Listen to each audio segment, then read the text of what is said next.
Hello everyone. Our topic of discussion today is GI motility. हम सबसे पहले start करेंगे रेस्टिंग मेम्ब्रेन पोटेंशियल क्या होता है। देखो, वर्ड रेस्टिंग रेस्टिंग मतलब ये सेल जिसमें कोई भी इलेक्ट्रिकल इम्पल्स या नर्व इम्पल्स नहीं गया है, अभी ये रेस्टिंग स्टेट में है। रेस्टिंग स्टेट में इसके अंदर नेगेटिव चार्ज होता है, बाहर पॉजिटिव चार्ज होता है। इसको यहाँ देखो, तो एक इलेक्ट्रोड हमने अंदर लगाया, एक बाहर लगाया, सो ये अंदर नेगेटिव, बाहर पॉजिटिव, और ये आया -70। अभी देखो, ये टाइम के साथ चेंज हो रहा है क्या? नहीं हो रहा, -70 है। सो ये जो रेस्टिंग मेम्ब्रेन पोटेंशियल है वो फिक्स होता है, सेल की वैल्यू होती है इनसाइड -70।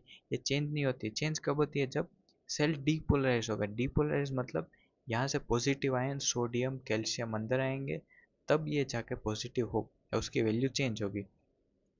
लेकिन ऐसा सब सेल में नहीं होता। हमारे पास बहुत कम सेल है, कुछ सेल्स है जैसे कि एसएन नोड या एवी नोड। इन लोगों का रेस्टिंग मेम्ब्रेन पोटेंशियल फिक्स नहीं होता, वो चेंज होता रहता है या फिर फ्लक्चुएट होता रहता है। पहले हम नॉर्मल पढ़ते, देखो नॉर्मल हार्ट का कोई भी सेल उठा के हम देख लो, हार्ट का कोई भी सेल मैंने यहाँ से निकाला, तो उसके अंदर नेगेटिव होगा, बाहर पॉजिटिव होगा। और ये जो नेगेटिव है वो टाइम के साथ चेंज नहीं हो रहा है, मीन्स जब इलेक्ट्रिक इम्पल्स आएगा तभी चेंज होगा, वरना उसका रेस्टिंग मेम्ब्रेन पोटेंशियल कांस्टेंट है। जो कि यहाँ पर ये फोर्थ लाइन देख रहे हो, ये वाला, ये है रेस्टिंग मेम्ब्रेन पोटेंशियल, जो कि टाइम के साथ चेंज नहीं हो रहा है। इस एक्सिस में टाइम है, ये -70 कुछ भी हो।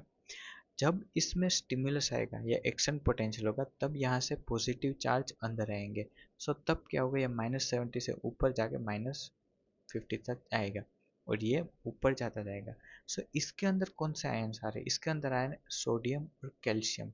कैल्शियम अंदर आके क्या कर रहा है, हमें पता है कि मसल को कॉन्ट्रैक्ट होने के लिए क्या चाहिए? Calcium, right. सो ये कैल्शियम अंदर आएगा और हार्ट के मसल को कॉन्ट्रैक्ट करेगा। इससे जो ब्लड है वो पूरी बॉडी में पंप होगा। सो ये है फास्ट टाइप और ये स्लो टाइप एक्शन पोटेंशियल। इसको हम कार्डियोलॉजी में, कार्डियक फिजियोलॉजी में बहुत डीप में पढ़ेंगे। मेरा पॉइंट ये है कि ये रेस्टिंग मेम्ब्रेन पोटेंशियल -60 जो कि स्टेबल है, चेंज तब हो रहा है जब डीपोलराइजेशन हो रहा है।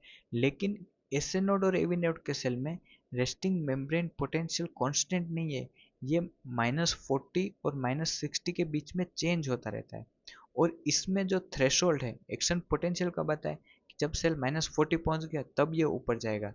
सो ये हमारा हो गया डिपोलराइजेशन का कर्व। लेकिन ये लाइन स्ट्रेट नहीं है, ये ऐसे है।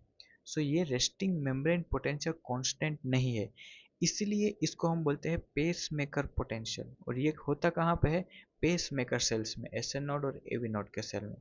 सेम जीआईटी में भी ऐसे सेल्स होते हैं, जैसे एसएन नोड और एवी नोड के सेल्स है वैसे ही सेल्स। ये मैंने बताया, कैल्शियम जो है वो ट्रोपोनिन से मसल कॉन्ट्रेक्शन करवाता है। कि जीआईटी के स्मूथ मसल का कोई भी मैं सेल निकाल दूं, तो उसका जो रेस्टिंग मेम्ब्रेन पोटेंशियल होगा वो फ्लक्चुएट करेगा -65 से -45 के बीच में। वो रेस्टिंग मेम्ब्रेन पोटेंशियल कांस्टेंट नहीं है। इसको हमने बोला बेसल इलेक्ट्रिकल रिदम, मतलब बेस लेवल पर भी कुछ इलेक्ट्रिकल एक्टिविटी है। इसको हम बोलते हैं बेसल इलेक्ट्रिकल रिदम। ओके। और ये फ्लक्चुएटिंग रेस्टिंग मेम्ब्रेन पोटेंशियल कहाँ पर? यहाँ पर देखो, ये मसल का सेल है, ये स्मूथ मसल के सेल की बात हो रही है। डन। और ये इसके लिए रिस्पॉन्सिबल कौन है? इसके लिए रिस्पॉन्सिबल है interstitial cells of कजाल। Interstitial cells of कजाल nerve के सेल्स है। ये येलो चीज देख रहे हो, ये येलो नर्व के सेल, माइंटरिक मिजनस प्लेक्सस के सेल्स, इनके सेल्स है इंटरस्टिशियल सेल्स ऑफ कजाल। और ये ड्राइव करते हैं ये स्पॉन्टेनियस वोल्टेज फ्लक्चुएशन, लाइक एसे नोड। एसे नोड में सेम चीज़ हो रही थी। बट प्रॉब्लम ये है कि मैंने बताया था कि देखो, इस स्लाइड में मैंने बताया कि जब ये डीपोलराइज होगा या फिर सेल के अंदर पॉजिटिव होगा, तब सारे आयन सेल के अंदर आएंगे, और उस आयन में सोडियम होगा, कैल्शियम होगा, और कैल्शियम आके मसल को कॉन्ट्रैक्ट करेगा। उसका मतलब क्या? कि जब ये रेस्टिंग मेम्ब्रेन पोटेंशियल में था सेल, तब ये कॉन्ट्रैक्ट नहीं हो रहा था, राइट। इसलिए यहाँ पे लिखा है कि basal electrical rhythm. Basal electrical rhythm क्या है? Resting membrane potential. ये कोई मसल कॉन्ट्रैक्शन नहीं कर सकती, can not produce muscle contraction by itself. Muscle को अगर कॉन्ट्रैक्ट करना है तो डीपोलराइजेशन चाहिए, राइट। अब मसल कॉन्ट्रैक्ट कैसे होगा? देखो, सिग्नल आएगा, जो जीआईटी के मसल है वो मसल, स्मूथ मसल कैसे कॉन्ट्रैक्ट होगा? नॉर्मल तो क्या है, कभी बेसल इलेक्ट्रिकल रिदम या फिर रेस्टिंग मेम्ब्रेन पोटेंशियल चल रहा है जो मसल कॉन्ट्रैक्ट नहीं कर सकता। सो मसल कॉन्ट्रैक्ट करने के लिए सिग्नल आएगा ब्रेन से, ब्रेन से आते हैं नर्व्स, और जो सिग्नल आता है वो दो टाइप का होता है, एक सिंपैथेटिक एक पैरासिम्पैथेटिक। और सिग्नल कैसे आता है, मान लो ये जीआईटी है, सो यहाँ से नर्व्स आएगी और ये नर्व कुछ केमिकल रिलीज करेगी, उसको हम बोलते हैं न्यूरो, और ये न्यूरो जो है वो ये स्मूथ मसल का कॉन्ट्रैक्शन या फिर रिलैक्सेशन खुद भी करवाएंगे। सो हमारे पास दो सिस्टम है, पैरासिम्पैथेटिक एंड सिंपैथेटिक। पैरासिम्पैथेटिक मैंने क्या बोला कि ये रेस्ट एंड डाइजेस्ट सिस्टम है, मीन्स जब नॉर्मल हम अब यहाँ पर रेस्टिंग कंडीशन है में कोई स्ट्रेसफुल चीज़ नहीं है, तब पैरासिम्पैथेटिक सिस्टम एक्टिवेट होती है, फूड को डाइजेस्ट करती है etcetera. Sympathetic stimulation stressful condition में जब पाछल लायन डॉग एक्सेट्रा हमारे पीछे पड़ा होता है, तब जो सिंपैथेटिक सिस्टम एक्टिवेट होती है। इसके फंक्शन अलग होते हैं। सिंपैथेटिक सिस्टम हार्ट रेट बढ़ाती है क्योंकि तब हमें रनिंग करनी है तो हार्ट ज़्यादा बीट करना चाहिए, जबकि पैरासिम्पैथेटिक सिस्टम जो फूड रेस्ट में डाइजेशन करवाती है, राइट। अभी यहाँ पर सिंपैथेटिक सिस्टम में अगर आपके पीछे शेर दौड़ रहा है तो तब डाइजेस्ट करने का कोई फायदा नहीं है, राइट। सो डाइजेशन को डिक्रीज करती है। डाइजेशन डिक्रीज कैसे होगा, देखो मान लो ये है जीआईटी की ट्यूब, अभी अगर ये मसल जो है यहाँ पर ये रिलैक्स हो जाएंगे, राइट, रिलैक्स हो जाएंगे तो ये जो फूड है वो आगे मूव नहीं करेगा रिलैक्सेशन में। सो फूड अगर आगे मूव नहीं करेगा तो डाइजेशन का प्रोसेस नहीं होगा, राइट। सो सिंपैथेटिक सिस्टम क्या करती है, इन मसल को रिलैक्स कर देती है जिससे डाइजेशन डिक्रीज होता है। पैरासिम्पैथेटिक सिस्टम क्या करती है, इसको ऐसे कॉन्ट्रैक्ट करेगी, ये कॉन्ट्रैक्शन होगा फिर रिलैक्सेशन, ये फूड आगे मूव करेगा, राइट। सो जो कॉन्ट्रैक्शन का काम होता है वो पैरासिम्पैथेटिक स्टिमुलस सिस्टम करती है, जिससे कि फूड आगे मूव कर सकता है या डाइजेशन में हेल्प हो सकती है, राइट। ये सब होता कैसे, मैंने बोला कि ब्रेन से एक नर्व आती है, एक नर्व सिंपैथेटिक नर्व, एक nerve parasympathetic nerve. Sympathetic nerve आके कुछ केमिकल रिलीज करती है जो है एसिटाइल कोलिन, और ये एसिटाइल कोलिन केमिकल्स क्या करते हैं, बेसल इलेक्ट्रिकल रिदम को फुट -45 तक ले जाते हैं। क्योंकि देखो मैंने बोला था कि रेस्टिंग मेम्ब्रेन पोटेंशियल पे मसल कॉन्ट्रैक्ट नहीं होगा, मसल को कॉन्ट्रैक्ट करना है तो यहाँ पर ये जो रेस्टिंग मेम्ब्रेन पोटेंशियल इसको पहले -45 तक ले गए। -45 क्या था, थ्रेशोल्ड था। इसके बाद ये और पॉजिटिव आ गया, पॉजिटिव मतलब सेल के अंदर कैल्शियम आ रहा है और कैल्शियम क्या कर देगा, मसल कॉन्ट्रैक्ट कर देगा, राइट। सो ये जो स्पाइक पोटेंशियल है ये पॉजिटिव की तरफ, तब क्या हो रहा है, कॉन्ट्रैक्शन हो रहा है। और ACH जो है वो कोलिनर्जिक स्टिमुलेशन या पैरासिम्पैथेटिक सिस्टम का मॉलिक्यूल है। एड्रिनर्जिक सिस्टम क्या करती है कि जो एड्रिनर्जिक स्टिमुलेशन या सिंपैथेटिक सिस्टम ये उल्टा काम कर रही है, ये क्या करती है कि सिग्नल को -35 से और नीचे लेके जाती है, -80 कर दिया, राइट। सो अब तो इसको 45 तक पहुंचने के लिए बहुत ज़्यादा डिस्टेंस कवर करना पड़ेगा, राइट। और 45 तक पहुंचेगा तो ही क्या होगा, कॉन्ट्रैक्शन होगा, राइट। सो ये lowers basal electrical rhythm threshold, और ये इनहिबिट करती है स्पाइक पोटेंशियल। स्पाइक पोटेंशियल क्या है, पॉजिटिव पोटेंशियल, मतलब कैल्शियम अंदर आ गया, अब होगा contraction. Spike potential equal to contraction, simple. और ये क्या हो गया, यहाँ पर रिलैक्सेशन, राइट। डन। सो इस ग्राफ में देखो कि जब बेसल इलेक्ट्रिकल रिदम थी, नॉर्मल था, तो कोई टेंशन नहीं था या कोई कॉन्ट्रैक्शन नहीं था। जब यहाँ पर पैरासिम्पैथेटिक सिस्टम ने किया या कोलिनर्जिक सिस्टम ने किया, तब ये स्पाइक पोटेंशियल हुआ, सो टेंशन इंक्रीज या मसल कॉन्ट्रैक्शन स्टार्ट हो गया। और जब वापस एड्रिनर्जिक सिस्टम आ गई तो कॉन्ट्रैक्शन कम हो गया, और ये वापस बेसल इलेक्ट्रिकल रिदम से या फिर ज़्यादा नेगेटिव जाएगा ये। डन। तो ये पैरासिम्पैथेटिक सिंपैथेटिक सिस्टम एग्जैक्टली क्या करते हैं, मैंने आपको बहुत डिटेल में लेक्चर्स में पढ़ाया कि ये स्ट्रेसफुल सिचुएशन में काम करती है और ये रेस्ट एंड डाइजेस्ट में काम करती है। Okay, so watch previous videos, और मैं एक डेडिकेटेड वीडियो इसी सिस्टम पे बना दूंगा जिसको आप देख सकते हैं फिजियोलॉजी प्लेलिस्ट में। Done? अभी देखो बेसल इलेक्ट्रिकल रिदम का रेट है डिफरेंट जीआई रीजन्स में। देखो इसमें दो पॉइंट है, ये मैक्सिमम और मिनिमम। जब स्टमक से फूड आता है डिओडिनम में, स्टमक से एसिड आ रहा है डिओडिनम में, सो वो जो एसिड है उसको क्विकली मिक्स करना होता है बाइकार्बोनेट से, ताकि वो डिओडिनम को डैमेज ना कर पाए, इसलिए यहाँ पर मैक्सिमम है डिओडिनम में। Basal electrical rhythm is maximum in duodenum. और सीकम क्या, उसमें होता है fermentation, like a storage house है, इसलिए यहाँ पर मिनिमम है 2 है। बाकी जेजुनम में 11 to 12, stomach 4, Ilium 8 and sigmoid colon 6. So this was rate of basal electrical rhythm by different GI regions. Now अभी ये हो गया, मैंने बोला था कि जब स्पाइक पोटेंशियल होता है तब कॉन्ट्रैक्शन होता है या मोटिलिटी होती है. सो इस मोटिलिटी के कितने टाइप है देखो. फेड स्टेट में जब भी हमने खाना खाया है तब 3 टाइप के मूवमेंट होते हैं, segmentation, peristalsis and mass movement. और जब फास्टिंग स्टेट होता है, मान लो 90 मिनट्स 3 आवर्स से हमने खाना नहीं खाया है, तब भी जो जीआईटी है वो मूव करती है या फिर मोटिलिटी होती है, उसको हम बोलते हैं माइग्रेटरी मोटर कॉम्प्लेक्स. सो पहले ये 3 हम डिटेल में पढ़ेंगे. देखो, फर्स्ट इज सेगमेंटेशन. यहाँ पर ये जो है वो काइम है या फूड है. सो ये पार्ट अभी कॉन्ट्रैक्ट हुआ है. सो आगे क्या होगा कि ये पार्ट रिलैक्स हो जाएगा और जो पार्ट रिलैक्स था वो कॉन्ट्रैक्ट होगा. सो इससे हो क्या रहा है कि ये जो पूरा फूड है वो स्मॉल स्मॉल सेगमेंट्स में बट रहा है, लेकिन ये फूड क्या आगे जा रहा है? आगे नहीं जा रहा है. यहाँ पर ये जो कॉन्ट्रैक्शन हुआ, अब रिलैक्स, वापस कॉन्ट्रैक्ट, मतलब ये जो स्पून का फॉल पार्टिकल है वो इसमें ट्रैप हो गया है. इसको इस डायग्राम से समझो कि इनिशियली हमारे पास ये फूड था, इस फूड को हमने इसी लोकेशन में रखा है लेकिन ब्रेक डाउन कर दिया, राइट. सो ये डाइजेशन हो रहा है लेकिन प्रोपल्सिव या फिर फूड आगे नहीं बढ़ रहा. सो सेगमेंटेशन में क्या होता है कि हाँ, सॉरी, ये जो कंस्ट्रिक्शन और रिलैक्शन था, सो ये कंस्ट्रिक्ट ये जो हो रहे थे वो किससे हो रहे थे? वो हो रहे थे सर्कुलर मसल से, क्योंकि सर्कुलर मसल डायमीटर कम करते हैं, लॉन्गिट्यूडनल मसल लेंथ को कम करते हैं, राइट. सो वही सेगमेंटेशन का पर्पस क्या है? Digestion and absorption. It is a non propulsive, ये फूड को आगे नहीं ले जा रहा है, सो नॉन प्रोपल्सिव है. मैकेनिज्म क्या था? वही कि सर्कुलर स्मूथ मसल है वो कॉन्ट्रैक्ट करते हैं जिससे कि जीआईटी सेगमेंट्स में बढ़ जाती है.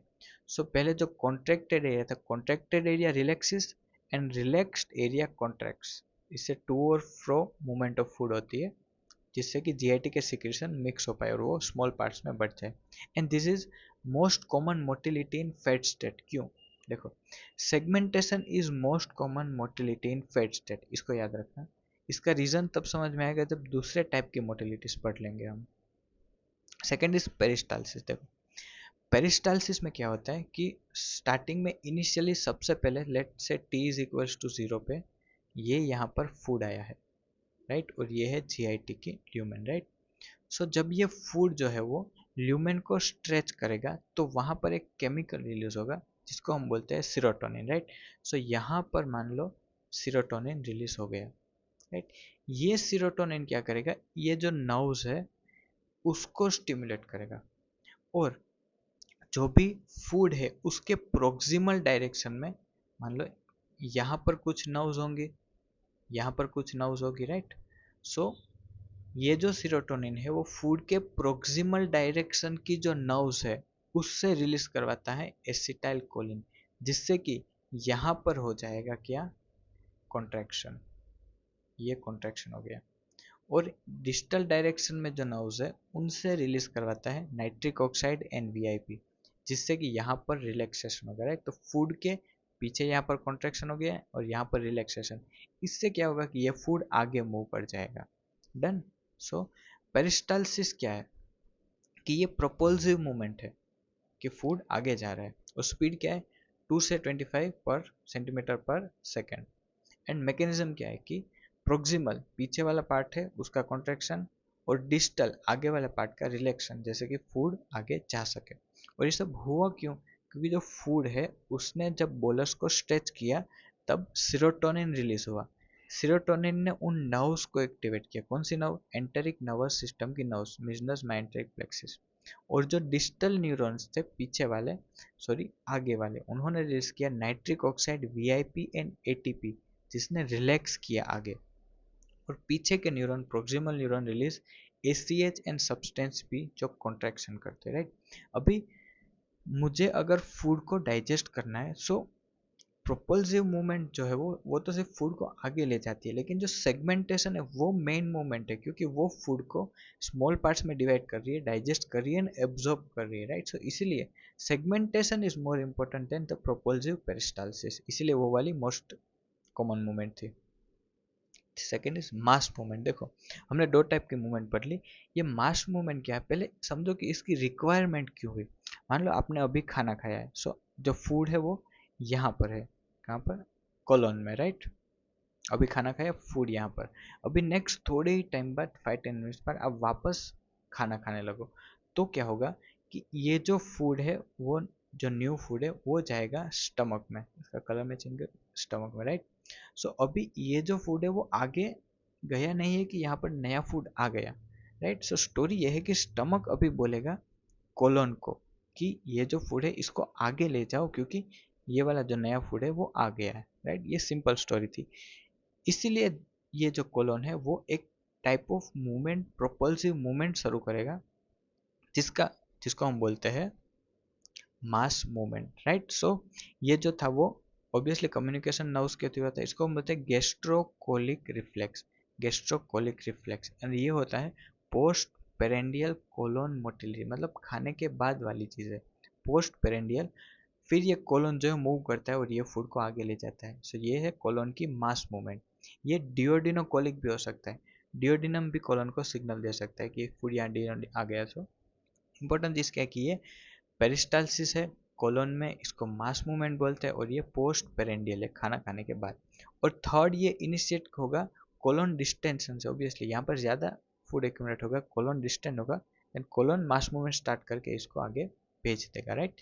फ्रीक्वेंसी क्या होती है, 3-2 टाइम्स पर डे आफ्टर मील्स, यही इंपॉर्टेंट है, after meals, prominent in infants. और अगर ओरबेक्स प्लेक्सिस को डिस्ट्रॉय कर दे then it will not happen, destruction by Auerbach's plexus abolish हो जाएगा। नाउ माइग्रेट, रेड द चौक। नाउ माइग्रेटरी मोटर कॉम्प्लेक्स, देखो ये क्या है। जब हम कुछ नहीं खा रहे, जैसे कि अभी हमने खाना खाया, अब नेक्स्ट 90 मिनट्स तक हमने कुछ नहीं खाया, तो इस 90 मिनट के बाद जो हमारे जीए ट्रैक में उसमें एक मूवमेंट स्टार्ट होगी। क्यों स्टार्ट होगी, क्योंकि जब हमने खाना खाया तो जो फूड डेब्रीज बैक्टीरिया एक्सेट्रा जो सब जीआईटी के पाथ में एक्यूमुलेट हो गए उसको क्लियर करने के लिए, राइट। सो ये क्या है, क्लीनिंग मशीन है, क्लीनिंग टाइप की मूवमेंट है माइग्रेटरी मोटर कॉम्प्लेक्स। सो होता कब है, फास्टिंग स्टेट में। फंक्शन क्या है, हाउस कीपिंग या clean stomach intestine between meals. Timing starts 90 to 120 minute after meal, meal लेने के बाद इतने time, and repeats every 90 minutes. अगर 90 to 120 मिनट बाद अगर आप कुछ नहीं खाओगे तो ये मूवमेंट वापस रिपीट होगी। इसलिए जो जब हम कुछ नहीं खाते, जब तब जो स्टमक की ओर मूवमेंट होती है वो होती है माइग्रेटरी मोटर कॉम्प्लेक्स। और रूट क्या होता है, मिड स्टमक से terminal ileum, speed is 5 cm/minute। तो कंट्रोल कौन करता है, स्मॉल इंटेस्टाइन में एक सेल होते हैं एमोसेल्स जो सिक्रेट करते हैं motilin. So motilin secreted by M O cells of small intestine, जो कि करते हैं माइग्रेटरी मोटर कॉम्प्लेक्स मूवमेंट। ये क्या है, एक मूवमेंट है। नाउ इसके फेजेस देखो, 3 फेज है। फेज 1 इज अ क्विसेंट, इसे याद रखो, phase 1 quiescent, phase 2 irregular, phase 3 regular. So phase 1 is quiescent period, flat baseline activity.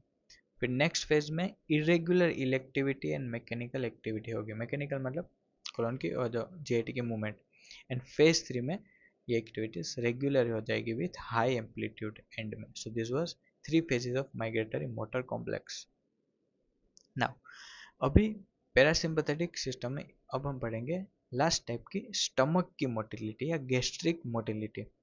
सो जो हमने सारी चीज़ें पढ़ी है स्टार्ट वहीं से करेंगे कि रिक्वायरमेंट क्या है, राइट, क्यों हमें ये करना पड़ा। सो रीज़न क्या है।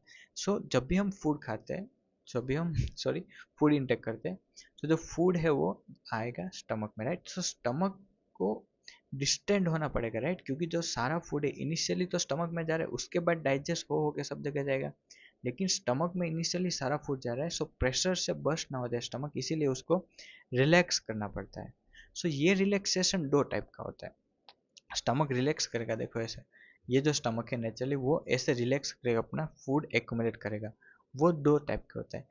पहला टाइप की, जैसे जो फूड आया वो अभी इसोफेगस में, वो स्टमक में गया नहीं है, लेकिन ब्रेन ने इंटरप्रेट कर लिया कि ओके फूड आया है। सो ब्रेन क्या करेगा, यहाँ से ब्रेन ने एक नर्व भेजी, वेगस नर्व। वेगस नर्व जो है वो स्टमक को रिलैक्स, जो सिग्नल्स देगी कि रिलैक्सेशन करना है, या फिर it will give the relaxing signals. So ये क्या था कि जब फूड स्टमक में आया भी नहीं है उसके पहले ही रिलैक्सेशन स्टार्ट हो गई, राइट। सो इसको हम बोलते हैं रिसेप्टिव रिलैक्सेशन। एंड उसमें होता क्या है कि upper stomach dilates in anticipation of incoming food, brain ने एंटिसिपेट कर लिया कि फूड आने वाला है और तब स्टमक जो है वो डायलेट हो गई, इसलिए इसको बोलते हैं फीड फॉरवर्ड मैकेनिज्म। और किससे मीडिएटेड है? वेगस नर्व से। देखो वेगस नर्व क्या है? वेगस नर्व पैरासिम्पैथेटिक नर्व ही है। पैरासिम्पैथेटिक नर्व क्या करती है? डाइजेशन एक्टिविटी इंक्रीज करती है। और कौन सा न्यूरोट्रांसमीटर है? Nitric oxide. जो भी नर्व है वो एंड में एक केमिकल रिलीज करेगी मसल को स्टिमुलेट करने के लिए। So neurotransmitter is nitric oxide. Second is adaptive relaxation. अब मान लो ये इनफ नहीं है तो फिर यहाँ पर जो स्टमक है वो फूड आया उससे स्ट्रेच हो जाएगी, राइट। सो ज़्यादा फूड है, सो ये stretching of the stomach wall. इस stretching of the stomach wall से क्या होगा? सेम चीज काम वेगस नर्व ही करेगी जो भी हो। ये स्टमक वॉल स्ट्रेच हो गई, इससे जो है वो एफरंट सिग्नल जाएगा afferent part of the vagus nerve से ब्रेन में। ब्रेन वापस सिग्नल भेजेगा इफरंट वेगस नर्व से, और वेगस नर्व क्या करेगी? इसको रिलैक्स कर देगी, राइट। सो इसको हम बोलते हैं वेगो वेगल रिफ्लेक्स। वेगो वेगल रिफ्लेक्स क्या है? वेगस नर्व का एफरेंट पार्ट ले जाएगा सिग्नल ब्रेन में, इफरेंट पार्ट सिग्नल वापस लाएगा और इसको रिलैक्स कर देगा। सिग्नल जाएगा कब? जब stomach dilates to accumulated food, या फिर स्टमक की वॉल स्ट्रेच होगी तब। This was adaptive and receptive relaxation. So this is vago vagal reflex. देखो स्ट्रेच रिसेप्टर से इफरंट वेगस ब्रेन से आई वापस, इफरंट ब्रेन तक ले जाएगी, इफरंट आएगी और इससे रिलैक्सेशन होगा।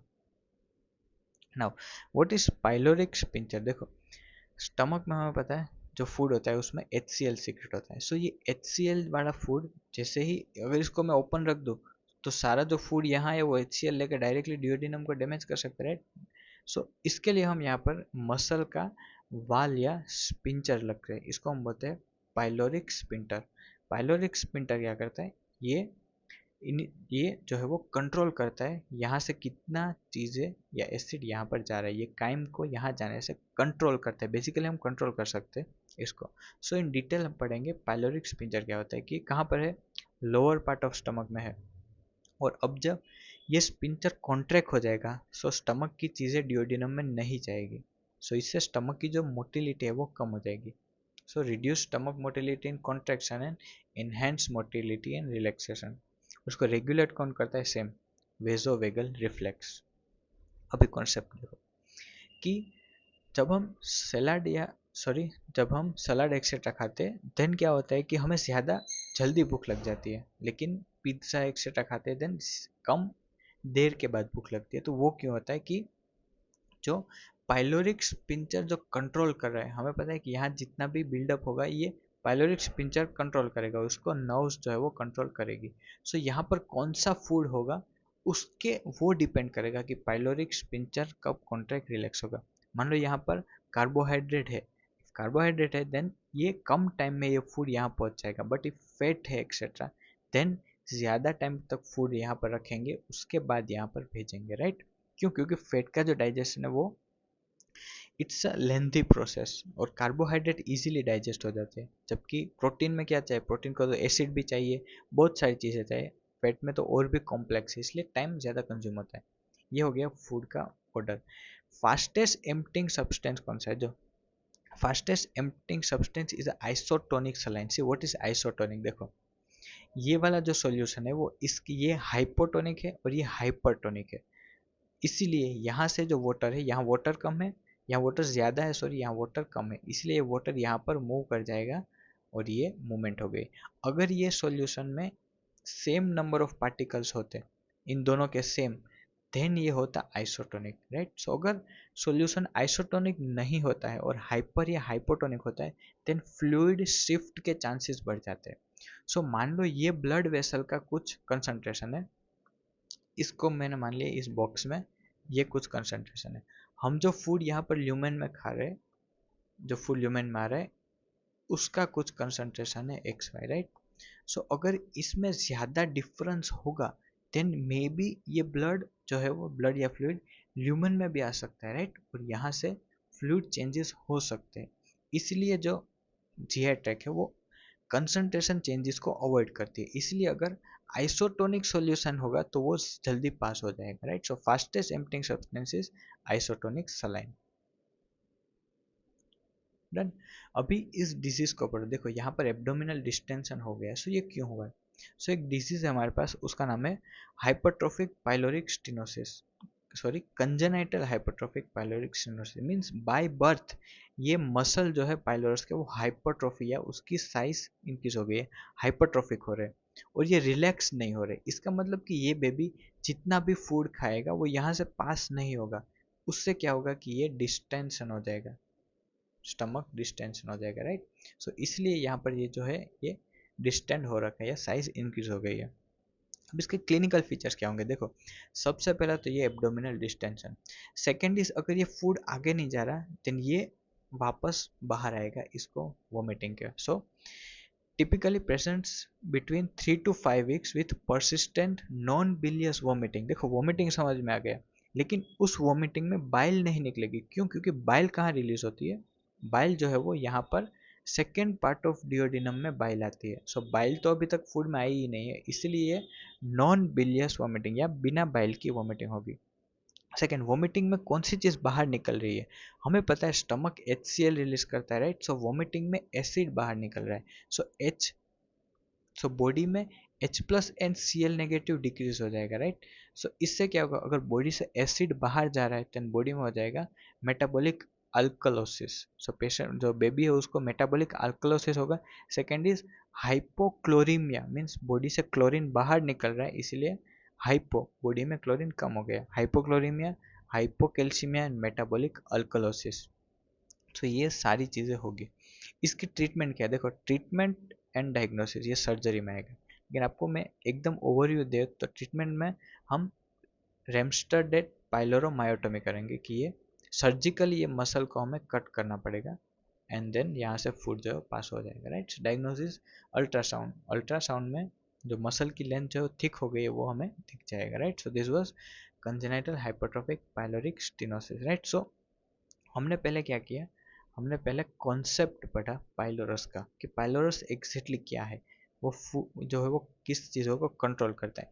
फिर हमने पहले नॉर्मल फिजियोलॉजी पढ़ी, फिर हमने पैथोलॉजी पढ़ी डिजीज की, ये अगर स्टीनोस हो जाए तो क्या क्लिनिकल फीचर्स आते हैं, right. So this is the way to study in MBBS। सबसे पहले हमें अपनी फिजियोलॉजी स्ट्रॉन्ग करनी है, उसके बाद मेडिसिन, सर्जरी, पैथोलॉजी ये सब समझ में आएगा।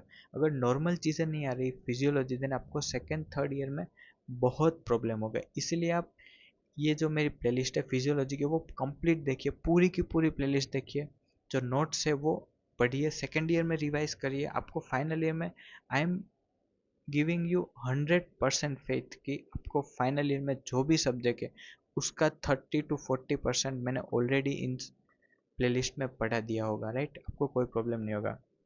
So just give an effort and watch this lectures.